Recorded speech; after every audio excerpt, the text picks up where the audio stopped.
growth stage metrics. This stage can also be called the initial scaling stage, where you can see how your product is shaping up in its target market and the direction your product is taking. At this stage, the market recognizes you, leads flow in, and your customer base increases. You start enjoying the effect of compounding reserved for recurring revenue businesses. But this doesn't mean you are complacent. While you do other activities through marketing and sales, it is vital to check out what the key metrics have to say about your rapid growth. Let's quickly take a look at what those are. Average revenue per user, or ARPU, is an essential metric to consider among the metrics during the growth stage because this forms the basis for your customer cohort analysis by throwing in data on customer behavioral patterns.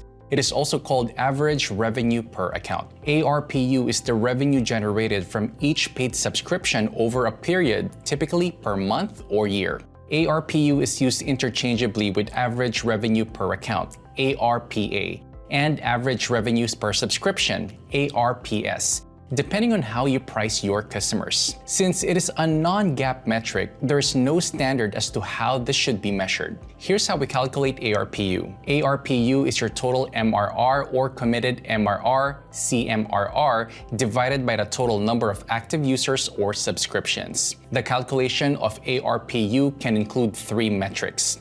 Upgrade MRR, which is the revenue obtained only from subscriptions that have upgraded from a lower to a higher plan. Downgrade MRR, which is the revenue lost due to subscriptions moving to lower plans. Churned MRR, which is the MRR lost due to customers canceling their subscriptions or reducing the number of features used in the case of usage-based pricing. Your ARPU should not include freemium users as they do not add to your revenue, right?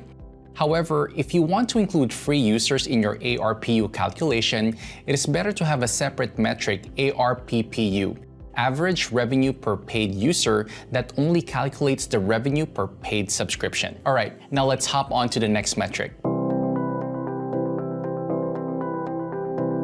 It isn't enough if your product has traction and you have acquired more customers.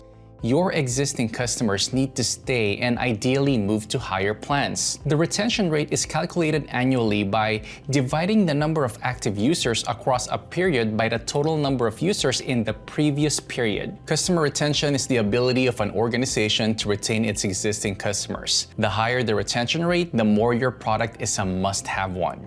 The retention rate varies from industry to industry. So the best way to measure it is to understand your industry's benchmarks for retention and match up to them. Each SaaS business needs to keep a close watch on this metric. It is an excellent proxy for customer satisfaction. If there's a constant dip in your customer retention rates, you can be sure there's an underlying problem in the product or service. So how do you calculate the retention rate? Here's the formula.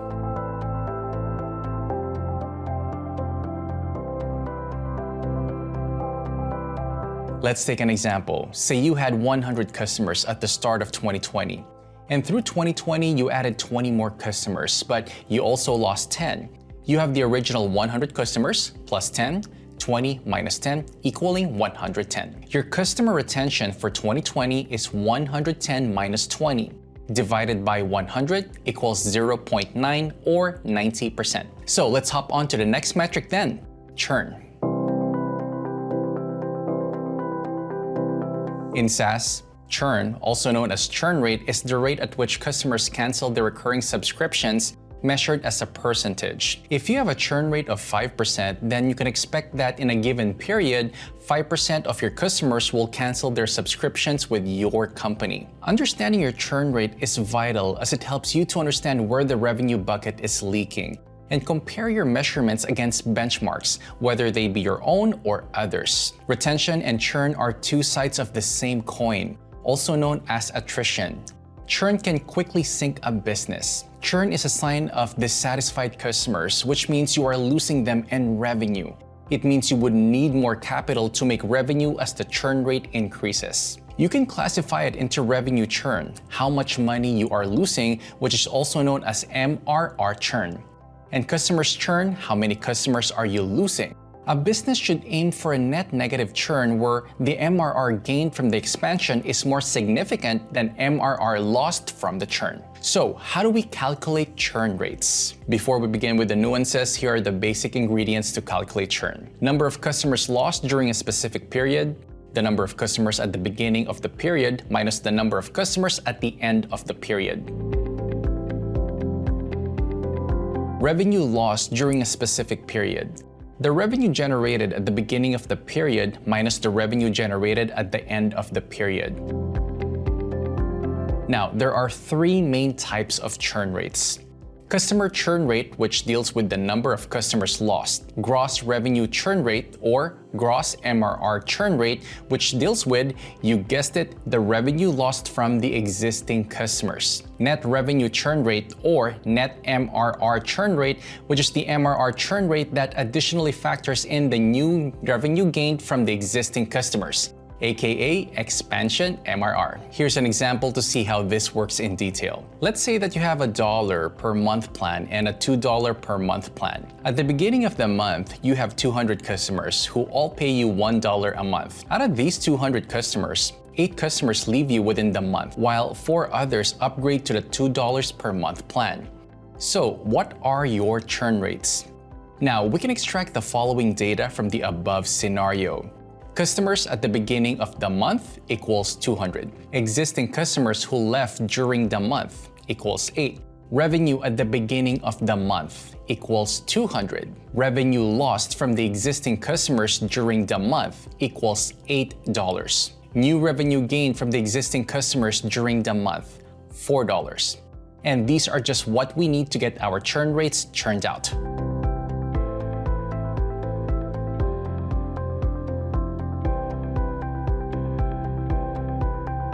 Which brings us to the main difference between the types of churn rate. While your customer churn rate can give an overall picture of the health of your subscription business, it might paper over certain cracks or gold in the case of upgrades. Only a net MRR churn rate will truly reflect how your business is faring.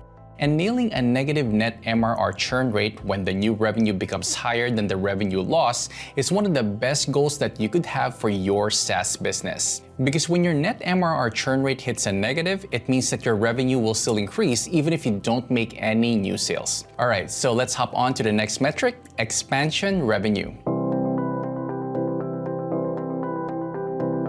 ProfitWell suggests that 30% of your revenue should come from expansion revenue if you want to succeed. Expansion revenue is a depiction of net new growth.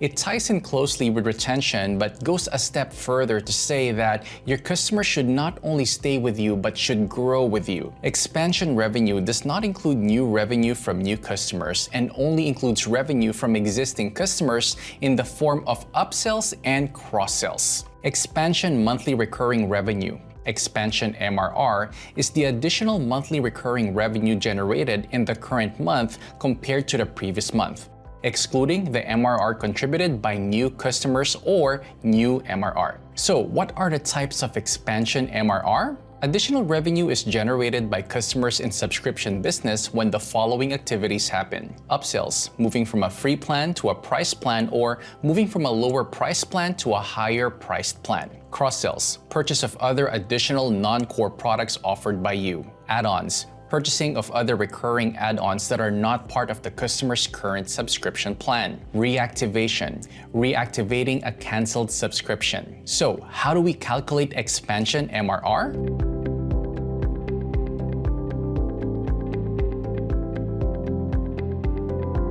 Expansion MRR is an important metric to gauge whether or not your existing customers are buying more or less of your product and offerings. Calculating this on a monthly basis gives more insights into how you can improve your customer success strategy. For example, if the MRR expansion at the beginning of the month is $2,000 and $3,000 at the end of the month, the expansion MRR rate would be 50%.